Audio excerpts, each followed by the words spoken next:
So, let me set the scene a little bit. The majority of this podcast was recorded in Ibiza, but don't worry, it's largely coherent.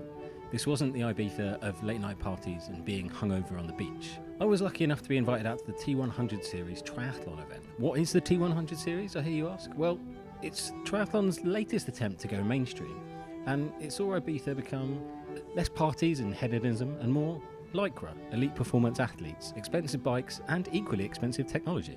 To help tell the story of my weekend in Ibiza Town, I'm joined on this episode by PTO CEO Sam Renouf, as well as former Olympic triathletes Alistair Brownlee and Flora Duffy, and one of the people actually taking part in the amateur events around the race, which I also did too. My name's Tom Bassam, and this is the SportsPro podcast.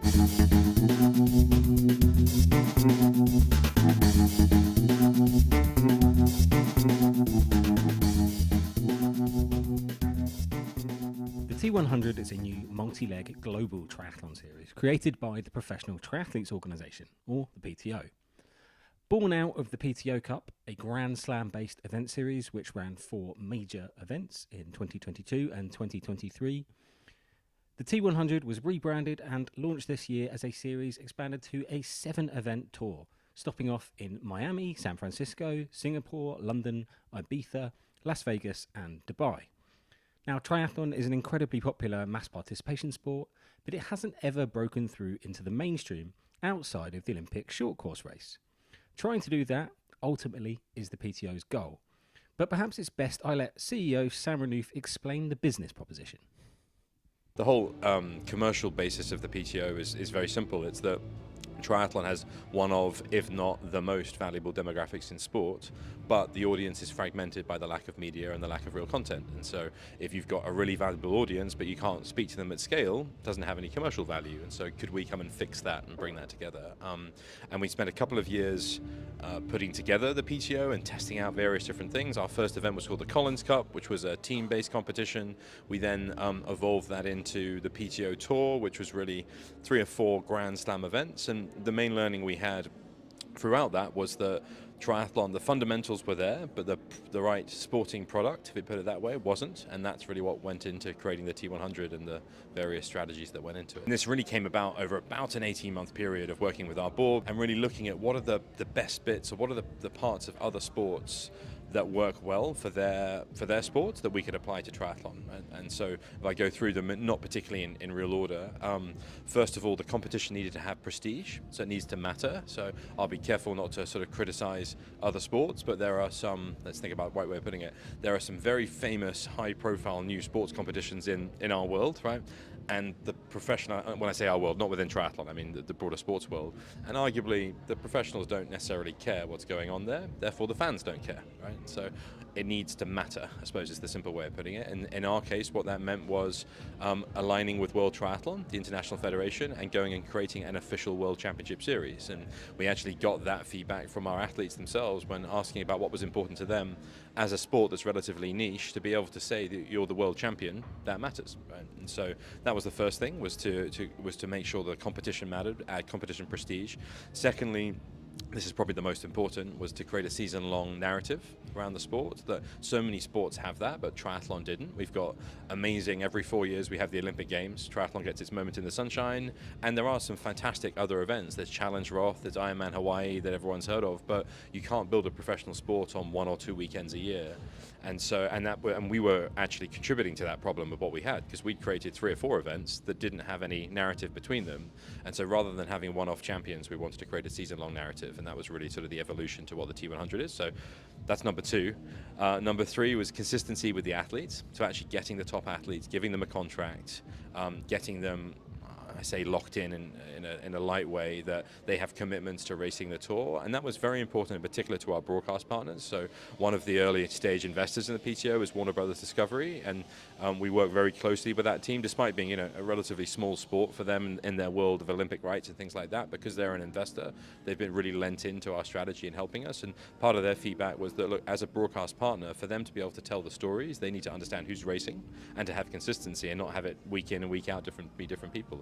We often do the comparison to, say, Formula One, Silverstone versus Monaco. You're not seeing different drivers on the grid, and that's what was happening in triathlon. So consistency with the athletes, being able, using the Formula One analogy again, having biometric data, having performance data to be able to say what's happening in the races. If Formula One, with its fantastic racing over 2 hours, was just cars going around the grid and you could just see zoom, zoom, zoom, zoom, zoom without any context, that wouldn't actually be very interesting to watch. And arguably that's where endurance sports were until we came along. So we spent a lot of time, and it's by no means perfect, nor is it no means it's fixed yet, working with various different technology partners on how do we get the data of the athletes out and tell it in a contextual way. So, just putting heart rate on the screen actually isn't necessarily the answer. Putting something like a strain score so they understand what they're doing.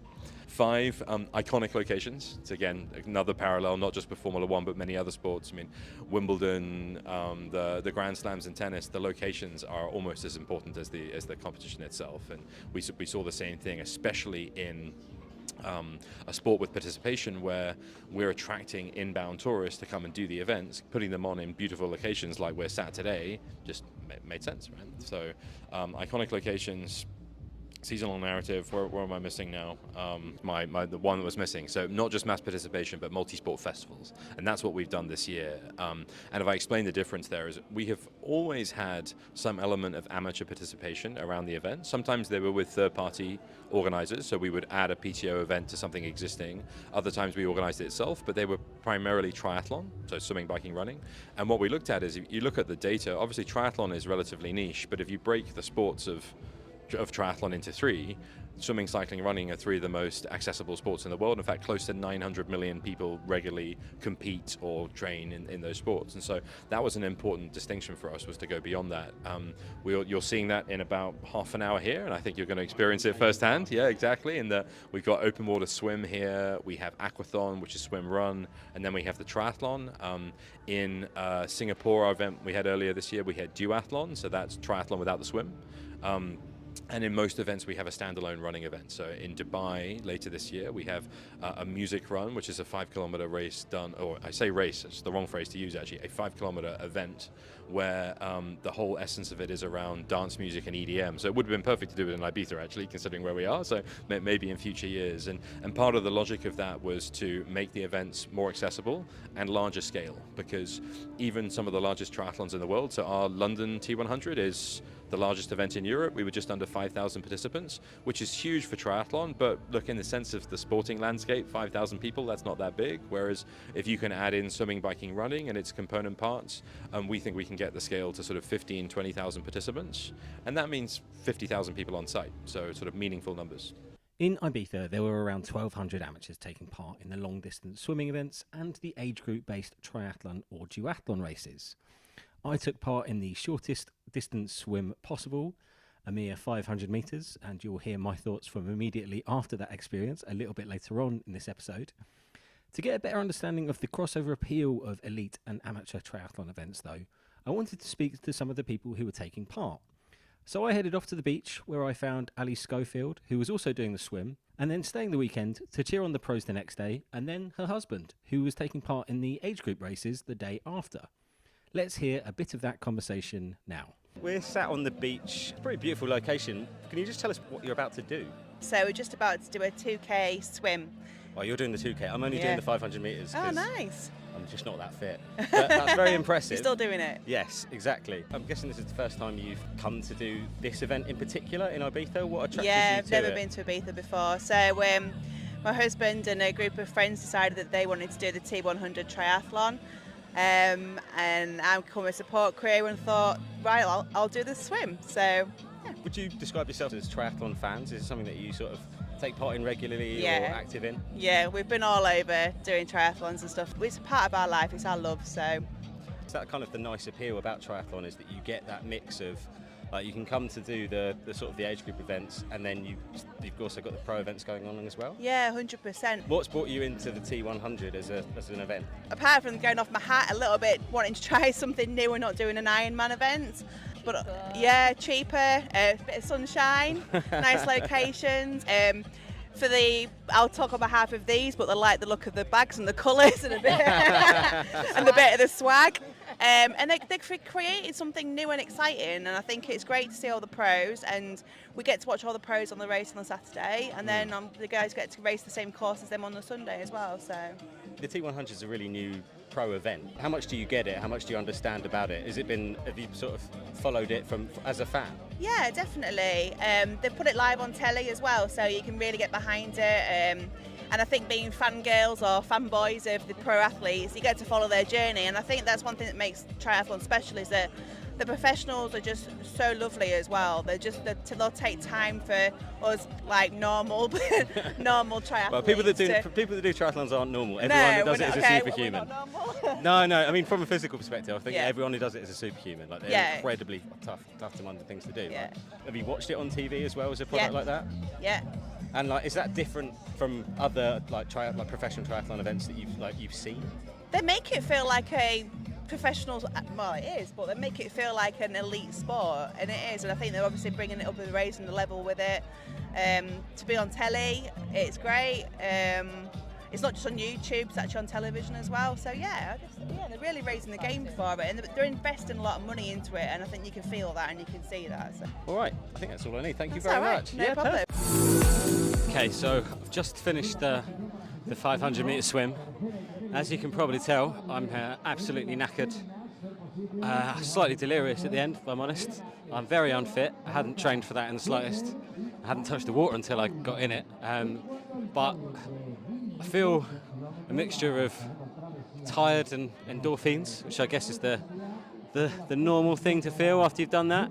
But overall, it's a really cool experience. A nice little warm up to the weekend. So this is on the Friday. The pro race is tomorrow morning, and then the age group races, not allowed to call them amateur, age group races are on Sunday. And there's a little bit of crossover, I think, between some of the people that were doing this and some of the people that are doing the age group races, but quite a lot of this is just the event around the event, and it's great. You can really see why it works. People are here for the swim on the Friday, swimming on the same course as the pros tomorrow, and obviously the age group is on Sunday. You can still tell there's a real buzz down on the beach. And what I didn't realise before I started was that the 2,000 metres or the 2 kilometre swimmers were being led off by, world champion, multi-champion triathlete Javier Gomez, who retired just before this race. People will recognise him as Alistair Brownlee's long-term rival in triathlon, and he led out the 2K swimmers, and surprisingly he didn't finish first. He finished, I think, in the top 3, but there was another age grouper who finished out ahead of him. We read and write a lot about these things at SportsPro, but really cool to come and do it yourself in person. Maybe I'll have some more collected thoughts next time I talk. Sorry to interrupt your podcast. This is just a little nudge to talk about one of my favourite SportsPro Plus features, and that is The Wire. Now, the SportsPro Plus Wire is a fantastic tool for anyone wanting to keep up with all of the latest news in the sports industry. It's updated every single day by the hour, and is a super feed of all of the news from across the industry, not just what we cover here on SportsPro. You can access the SportsPro Plus Wire as part of a SportsPro Plus membership, and lucky you, podcast listeners right now can get 10% off a annual subscription using code podcast10 at checkout. That is code podcast10. That's for annual subscriptions only. Terms and conditions apply. I don't know if my thoughts are any more collected now than they were after that swim, but I guess having been there and experienced it, I can now much better understand the appeal of those mass participation events and see why the PTO has made them a cornerstone of its business model. Currently, the T100 is still relying on its venture backing from the likes of Sequoia founder Sir Michael Moritz, Warner Brothers Discovery, and the private equity firm Divergent. Obviously, the PTO cannot rely on those investor funds forever, although it is in the market for its Series C funding round, which is proving popular. At some point, though, that will all need to be paid back, and in a tough market for challenger sports like triathlon, the PTO has devised a strategy which it thinks will provide big enough revenues to survive and grow, without the need for a media rights deal. Now, that part's quite crucial here. That goes against conventional wisdom at the top end of the sports industry that the T100 series is aiming for. In recent history, broadcasters have generally paid for most of the bills. But, as Sam Renouf explains here, the PTO's income mix is a little bit different. It's roughly a third between participation, sponsorship, and then government hosting, which is, governments pay us to come to the region because of a lot of different things, but mainly the economic impact. And I say a lot because actually, if you go to some regions, it's as much around the social impact we can drive, right? Having a 12,000 person event in Dubai, or north of 12,000 people, where we're getting a significant amount of the population to get, off their chairs and go and exercise, is valuable for sort of, I'll use my words carefully, far-sighted governments to sort of recognise that. Now, a lot of the it's the more immature markets, the newer markets are really recognising that and investing that in a different way. But to go to your point, and you're right, we're just finishing a Series C now. We're a few weeks away from being able to announce that just yet, but I'm happy to share that it's been although it's taken quite a long time to get through, it's been a really positive process overall. In fact, we increased the amount we were going to raise twice during the process because of the interest we had.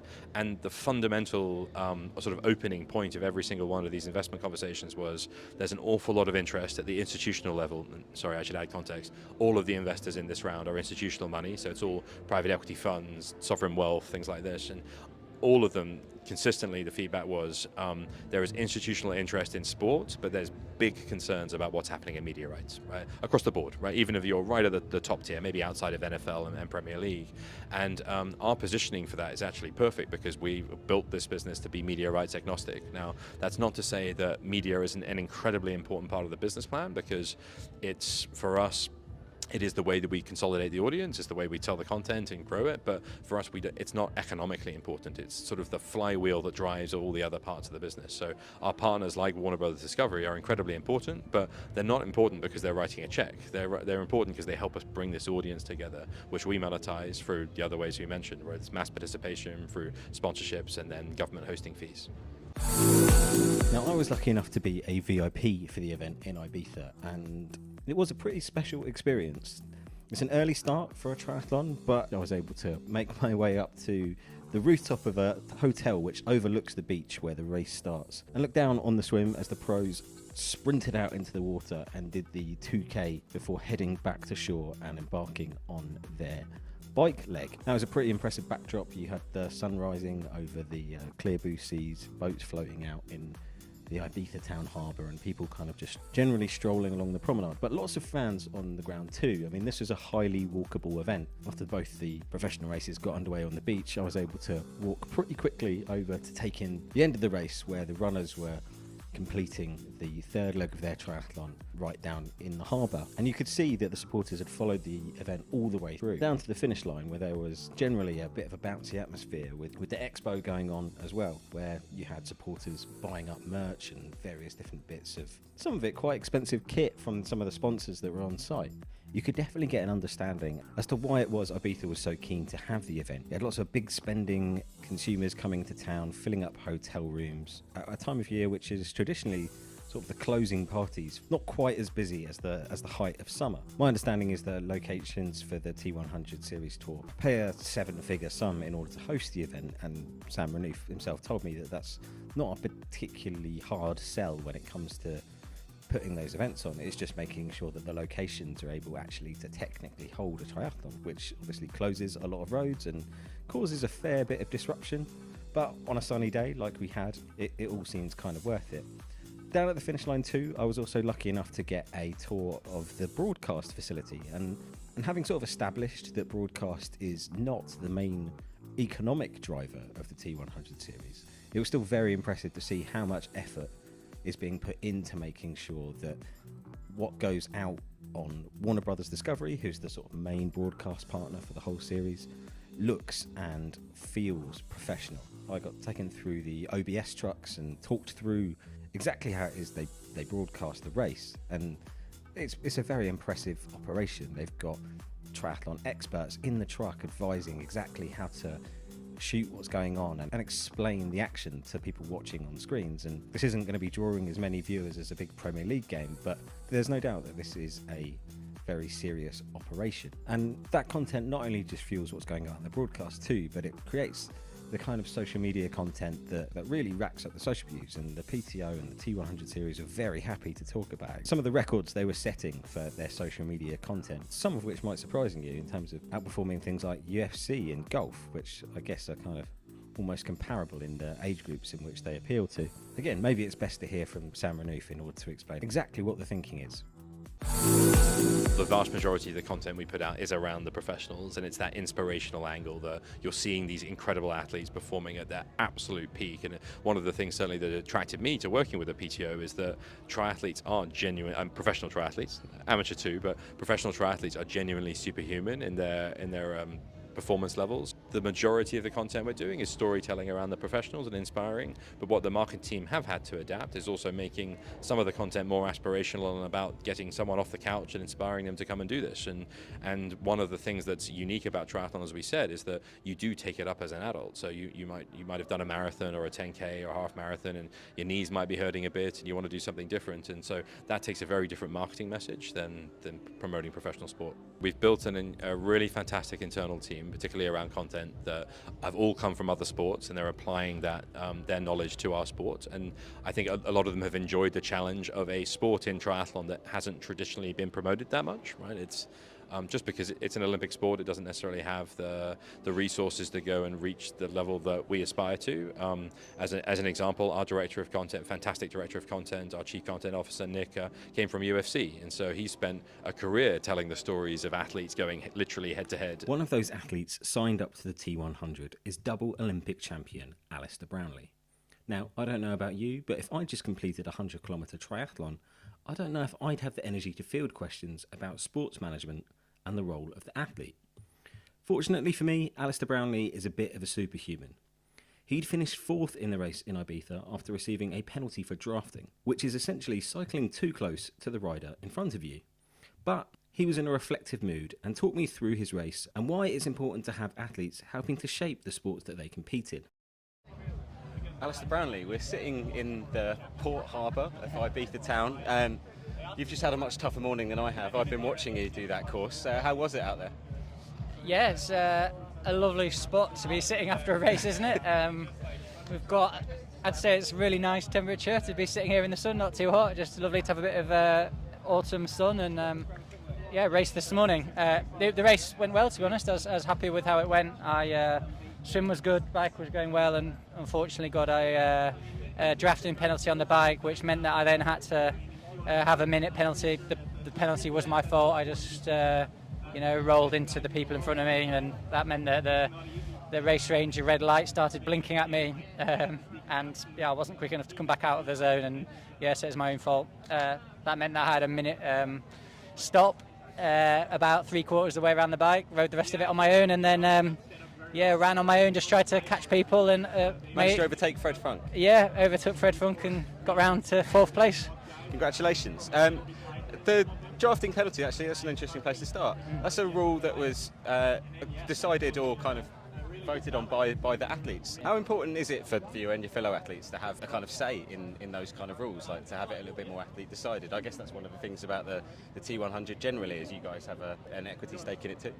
Yeah, I think sport as a whole, realise that athletes are the major stakeholders in sport, and I think the PTO as a private sport was set up really with the athlete voice front and centre to be able to help and adapt what's going on. I've been lucky enough to work across loads of different sports organisations that also have a very strong presence for the athlete voice, like the IOC itself, which the Athletes Commission plays a really big role there. So I think it's important across all sport. Has that changed since you came into triathlon?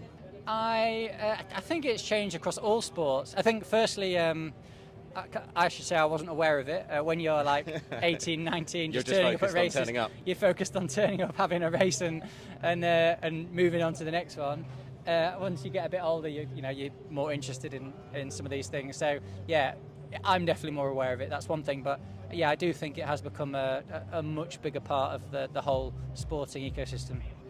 With the equity stuff as well, like that's kind of even more different from just having a say, right? That means you've got almost a financial stake in the success of an event. I think there is an element where the athletes, I don't know if it's front and centre in terms of, especially when you're racing, but I think there's this You're not thinking about on your transition like, I need to work on it. There's enough to think about.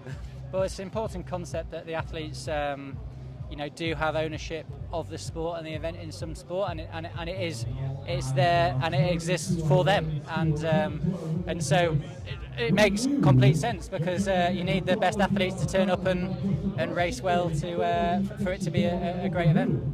The T100 shifted a bit this year from when it was the PTO Tour last year. A bit more of an emphasis as well on the age group kind of side of it. Will you be watching some of that tomorrow? Do you get involved with that side of it as almost as an influencer for the sport? Well, yeah, I'm me personally, I'm passionate about the role that sporting events play as inspiration and motivation for people to live active and healthy lifestyles. And T100 events, are part of that. I think people need inspiring events to be able to enter, whether you do it just to get fit, or you do it with some mates, or you do it to beat your friends, or whatever.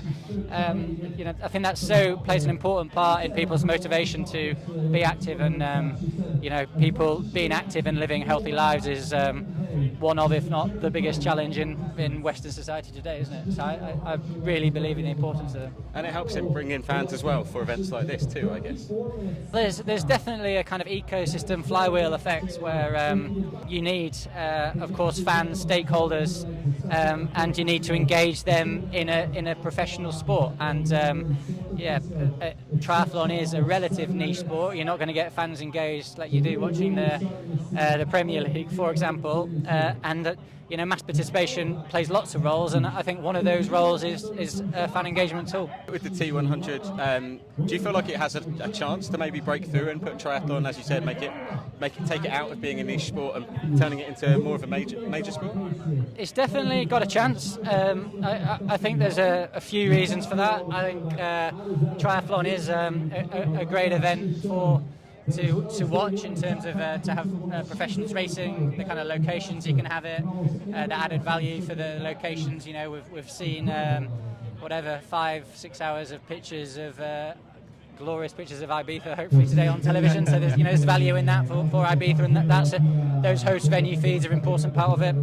I think if you package sport in the right way, anyone will watch it. And I think the bigger kind of picture is, we're definitely seeing the wider macro picture of external capital being invested in professional sport, and the public as a whole being more interested in watching it, and broadcasters being interested in showing it, because it's one of the only things that has absolute live value, because of like the Netflix and Prime model. So I think the tide is heading in the right direction. All right, best of luck. Thank you very much for joining me. Thank you. Alistair Brownlee wasn't the only professional competitor I spoke to in Ibiza. A couple of days before the race, I sat down with another Olympic champion, Flora Duffy, to talk about what attracted her to the T100 series as a female athlete, and hear how the sport of triathlon has changed over the course of her career.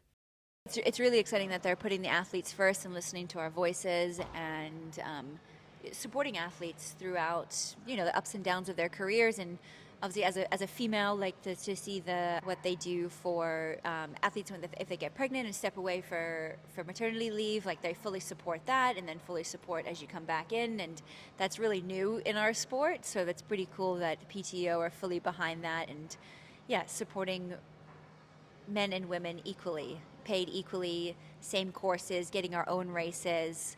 And really showcasing the sport, and not making the women's race sort of the second event, which you can sometimes see in other sports. And so that's really powerful, and I think special that they're putting equity first.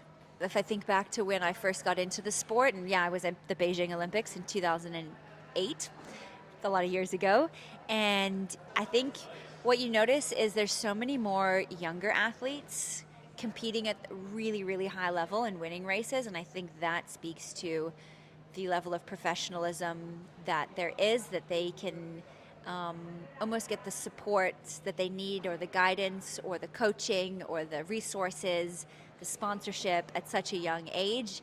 And that, really allows them to thrive in the sport so much earlier. Whereas I look back to when I was starting and I was just like, I didn't know what I was doing, or like, there just wasn't this sort of, I don't know what it is per se, but it definitely is.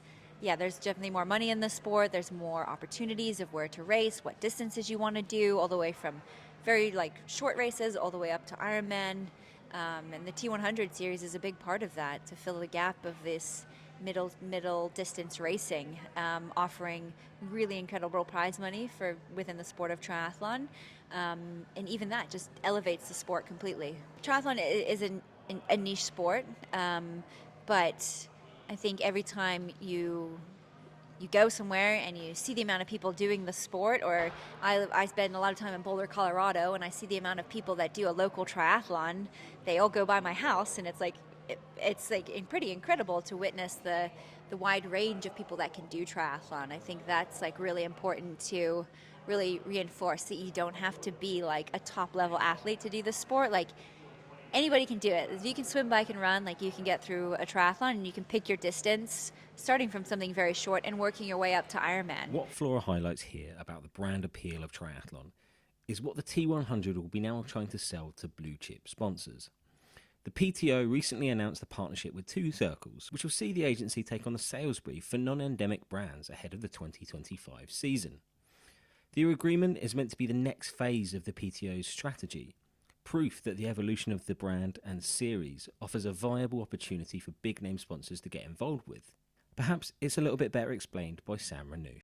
Where we've been fortunate is that because this is a venture-backed business, we have been able to underwrite the events without non-endemic partners to go improve the value. We were very cognizant with our board when we first started this that, this sport has an incredibly valuable demographic, as we've already spoken about. It's like golf. It's been called the new golf for a long time, but a fragmented audience has meant it's not been that commercial. But that doesn't mean you can turn around and on day one bring in, the airlines, the autos, all these big major sponsors from mainstream sports. And we knew that firsthand, because when we started this, we went and spoke to them, and almost consistent feedback from the heads of marketing of these various different agencies and brands was, we like it, we like the fundamentals, we want to see the product for a couple of years and see whether do you get the broadcast numbers you expect you do, will you get the engagement on social media you expect you to. And that's really where T100 comes in. It's that those learnings of a few years. We now feel we have the product that's ready to go to market for non-endemic brands, and that's why we're partnering with Two Circles. So they obviously acquired a what's the right word for it, sports sponsorship agency several years ago, which is TRM, and they've built that in with their data capabilities. And so we've spent the last couple of months working with them on, are we the right property for them to take to market? And I'm really looking forward to seeing the results as we go get out there in market. We did a bit of a bake-off of meeting different agencies, and we just really liked the feedback we had from them. We felt they really understood us as a brand. Now, that might have come because they had the advantage of working from us already, but they just got triathlon, and they got the vision here, because this is not...